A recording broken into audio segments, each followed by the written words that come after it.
We are going to die, and that makes us the lucky ones. Most people are never going to die because they're never going to be born. The potential people who could have been here in my place, but who will in fact never see the light of day, outnumber the sand grains of Sahara.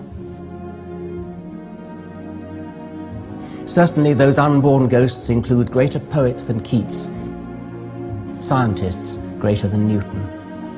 We know this because the set of possible people allowed by our DNA so massively outnumbers the set of actual people. In the teeth of these stupefying odds, it is you and I, in our ordinariness, that are here. We live on a planet that is all but perfect for our kind of life, not too warm and not too cold, basking in kindly sunshine, softly watered, a gently spinning green and gold harvest festival of a planet. Yes, and alas, there are deserts and slums, there is starvation and racking misery to be found. But take a look at the competition. Compared with most planets, this is paradise, and parts of Earth are still paradise by any standards.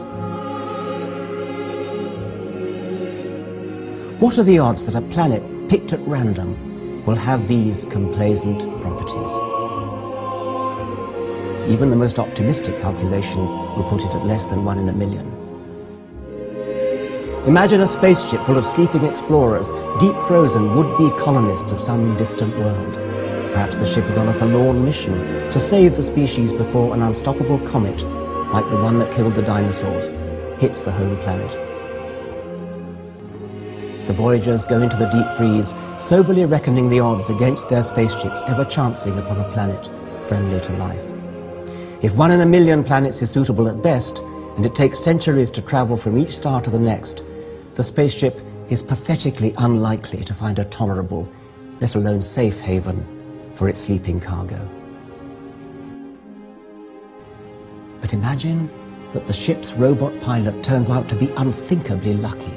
After millions of years, the ship does find a planet capable of sustaining life, a planet of equable temperature, bathed in warm starshine, refreshed by oxygen and water. The passengers, Rip Van Winkles, wake stumbling into the light. After 1 million years of sleep, here is a whole new fertile globe, a lush planet of warm pastures, sparkling streams and waterfalls, a world bountiful with creatures darting through alien green felicity. Our travellers walk entranced, stupefied, unable to believe their unaccustomed senses or their luck. The story asks for too much luck. It would never happen. And yet, isn't it what has happened to each one of us? We have woken after hundreds of millions of years of sleep, defying astronomical odds. Admittedly, we didn't arrive by spaceship, we arrived by being born.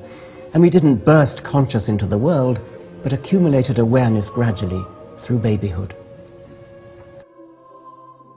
The fact that we gradually apprehend our world, rather than suddenly discovering it, should not subtract from its wonder.